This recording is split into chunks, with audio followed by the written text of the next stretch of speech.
알면 사랑할 수밖에 없는 하나님. 한 율법사가 예수님께 선생님 율법 중에서 어느 계명이 크니까?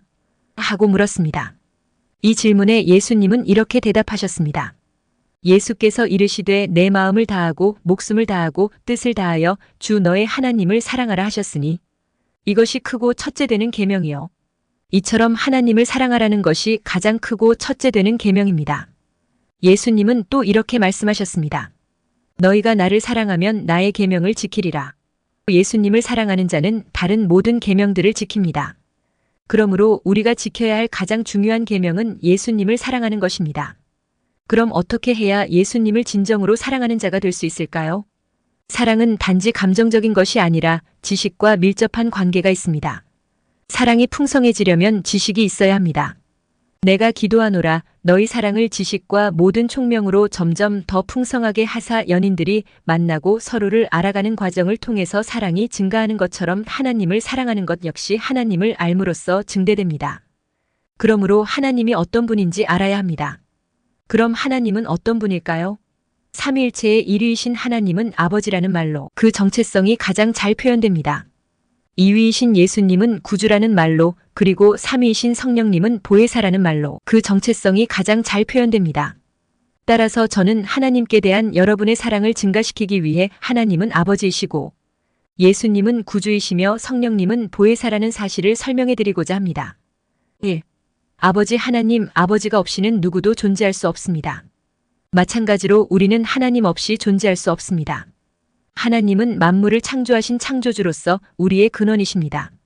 그런 의미에서 하나님은 아버지입니다. 우리가 그를 힘입어 살며 기동하며 존재하느니라.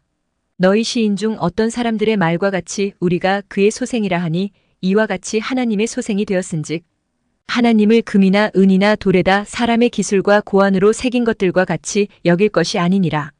또 하나님은 세상을 이처럼 사랑하사 독생자를 보내주셨습니다. 그리고 우리를 낳으셨습니다. 영접하는 자 곧 그 이름을 믿는 자들에게는 하나님의 자녀가 되는 권세를 주셨으니 이는 혈통으로나 육정으로나 사람의 뜻으로 나지 아니하고 오직 하나님께로부터 난 자들이니라. 그러므로 하나님은 실제로 우리의 아버지이십니다. 그럼 하나님이 우리의 아버지라는 것이 우리에게 어떤 의미가 있을까요?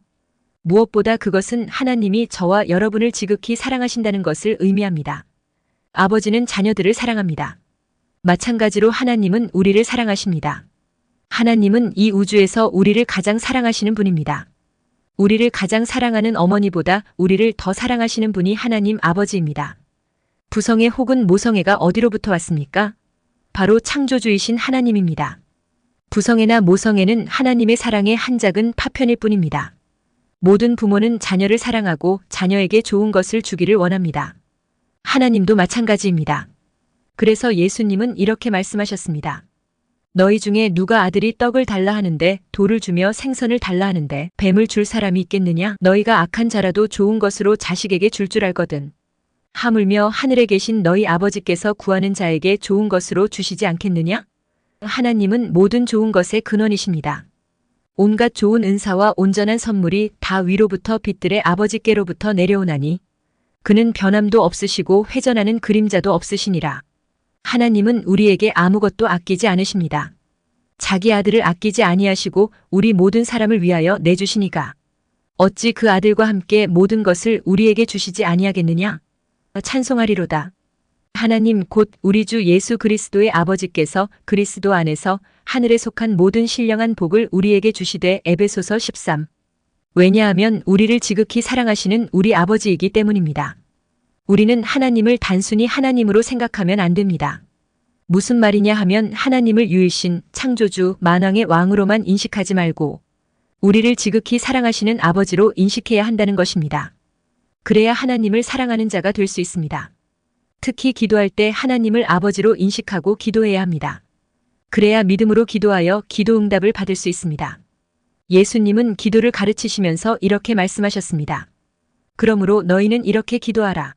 하늘에 계신 우리 아버지여. 마태복음 69. 바울도 주님이 가르치신 대로 이렇게 기도했습니다. 우리는 우리의 말을 들어줄 의향이 없는 불의한 재판장에게 나아가 기도하는 것이 아닙니다. 독생자까지도 아끼지 않고 주신 우리 아버지에게 나아가 기도하는 것입니다. 이것만 기억해도 우리는 충분한 믿음을 가질 수 있고 기도 응답을 받을 수 있습니다. 사랑은 사랑을 낳습니다. 사람들이 어머니를 그토록 사랑하는 것은 어머니가 먼저 희생적으로 우리를 사랑하셨기 때문입니다.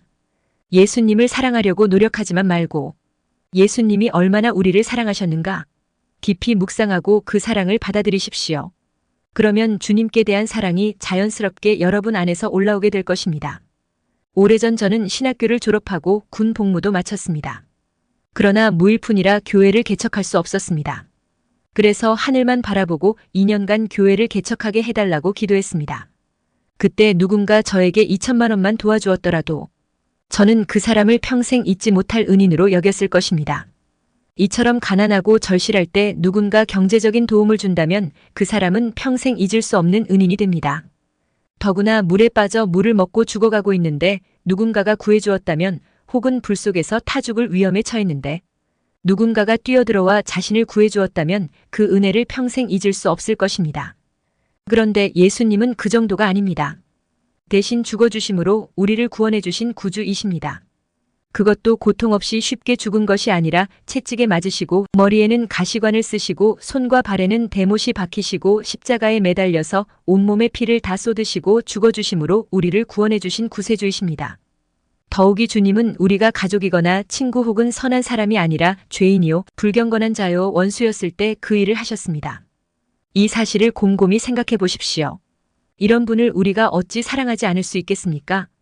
또한 예수님은 십자가에서 우리를 위한 희생제물이 되셨을 뿐 아니라 부활하신 후에도 하나님 보좌 우편에서 날마다 우리를 위해서 기도하시는 분입니다. 죽으실 뿐 아니라 다시 살아나신 이는 그리스도 예수시니 그는 하나님 우편에 계신 자요.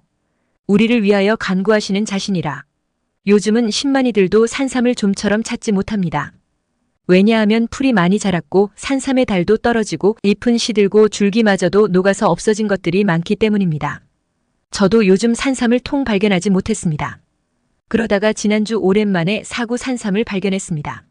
제가 갑자기 이 말을 하는 이유가 있습니다.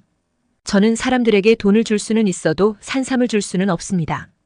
왜냐하면 산삼한 뿌리를 발견하기 위하여 산을 돌아다니며 한 고생과 수고가 너무 커서 그것은 돈으로 환산할 수 있는 것이 아니기 때문입니다.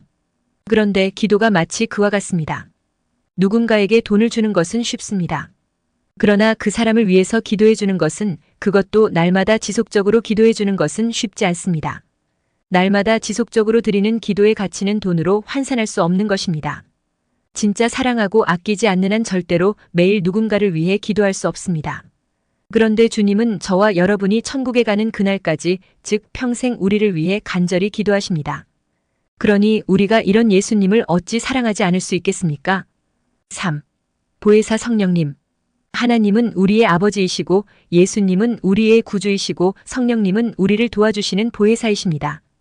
내가 아버지께 구하겠으니 그가 또 다른 보혜사를 너희에게 주사 영원토록 너희와 함께 있게 하리니 내가 아버지께로부터 너희에게 보낼 보혜사 곧 아버지께로부터 나오시는 진리의 성령이 오실 때에 그가 나를 증언하실 것이요. 그러나 내가 너희에게 실상을 말하노니 내가 떠나가는 것이 너희에게 유익이라. 내가 떠나가지 아니하면 보혜사가 너희에게로 오시지 아니할 것이요. 가면 내가 그를 너희에게로 보내리니. 요한복음 167이 9절들에 나오는 보혜사는 모두 성령님을 가리킵니다. 성령님은 첫 번째 보혜사이신 예수님이 직접 우리와 함께 하시는 것보다 우리에게 더 유익한 분입니다. 성령님의 도우심은 우리에게 절대적으로 필요합니다. 이와 같이 성령도 우리의 연약함을 도우시나니 세상에는 약한 사람을 보면 무시하고 짓밟고 착취하려는 악인들이 많습니다. 일례로 예수님 당시 자기가 의롭다고 믿었던 바리새인들은 세리와 죄인들을 멸시하고 조롱했습니다. 또 자기를 의롭다고 믿고 다른 사람을 멸시하는 자들에게 이 비유로 말씀하시되 두 사람이 기도하러 성전에 올라가니 하나는 바리새인이요 하나는 세리라. 바리새인은 서서 따로 기도하여 이르되 하나님이여 나는 다른 사람들 곧 토색 불에 간음을 하는 자들과 같지 아니하고 이 세리와도 같지 아니함을 감사하나이다. 나는 일해에 2번씩 금식하고 또 소득의 11조를 드리나이다 하고 세리는 멀리 서서 감히 눈을 들어 하늘을 쳐다보지도 못하고 다만 가슴을 치며 이르되 하나님이여 불쌍히 여기소서 나는 죄인이로소이다 하였느니라. 그런데 성령님은 사랑의 영이라서 우리의 연약함을 멸시하지 않으십니다. 성령님은 이름 그대로 거룩한 영이심에도 불구하고 세리와 같은 죄인들인 우리를 멸시하지 않고 긍휼히 여기사 도와주십니다. 보혜사 성령님이 우리에게 주시는 도움 중 최고의 것은 에스겔 선지자의 예언에 나타나 있습니다. 또 내 영을 너희 속에 두어 너희로 내 율례를 행하게 하리니 너희가 내 규례를 지켜 행할지라. 우리는 죄를 지어서 죄인이 아니라 죄인이어서 죄를 지을 수밖에 없는 존재입니다. 만물보다 더 부패한 것이 인간의 마음입니다. 구스인이 피부를 희게 할 수 없고 표범이 반점을 없앨 수 없는 것처럼 도저히 자신을 변화시킬 수 없는 존재입니다. 오호라 나는 곤고한 사람이로다. 누가 이 사망의 몸에서 나를 건져내랴? 고 울부짖을 수밖에 없는 절망적이고 가련한 존재들입니다. 그런데 이런 우리를 효과적으로 도와주시는 분이 있습니다. 바로 성령님입니다. 그러므로 이제 그리스도 예수 안에 있는 자에게는 결코 정죄함이 없나니 이는 그리스도 예수 안에 있는 생명의 성령의 법이 죄와 사망의 법에서 너를 해방하였음이라. 육신의 생각은 사망이요 영의 생각은 생명과 평안이니라. 육신의 생각은 하나님과 원수가 되나니 이는 하나님의 법에 굴복하지 아니할 뿐 아니라 할 수도 없음이라. 육신에 있는 자들은 하나님을 기쁘시게 할 수 없느니라. 만일 너희 속에 하나님의 영이 거하시면 너희가 육신에 있지 아니하고 영에 있나니. 성령님은 바울이 에베소서 1장 19절에서 믿는 후 우리에게 베푸신 능력의 지극히 크심이라고 말한 바로 그 능력입니다. 능히 죄를 이기고 승리케 하시는 경건의 능력입니다. 우리를 점점 더 변화시키고 예수님을 닮게 하시는 분입니다.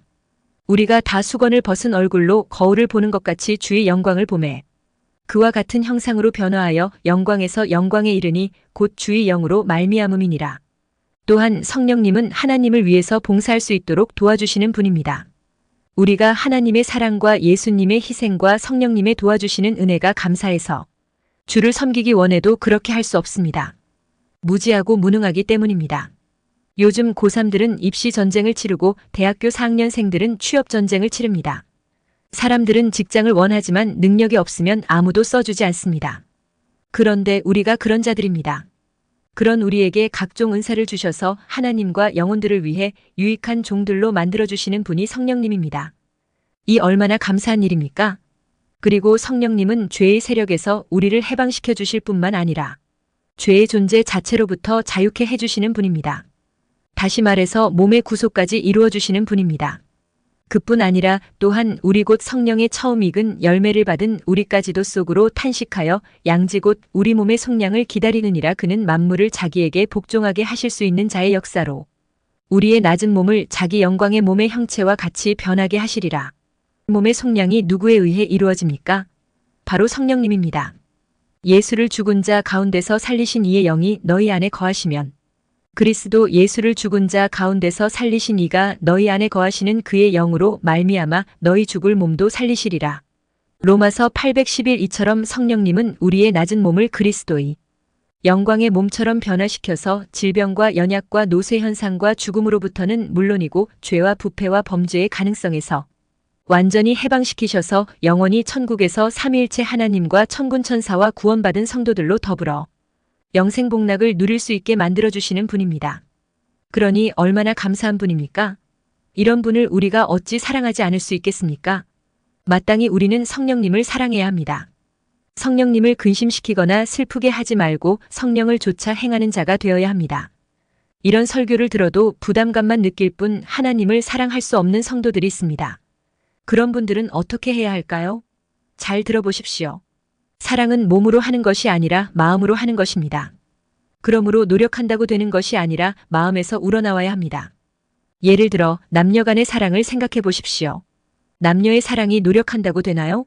안 됩니다. 속에서 우러나와야 합니다. 이처럼 하나님을 사랑하는 것도 노력한다고 되는 것이 아니라 마음에서 우러나와야 합니다. 그럼 어떻게 그 사랑이 우러나오게 할 수 있을까요? 그것은 하나님께 대한 올바른 지식을 가짐으로써입니다. 왜 사람들이 하나님을 사랑하길 원하지만 사랑하지 못하는지 아십니까?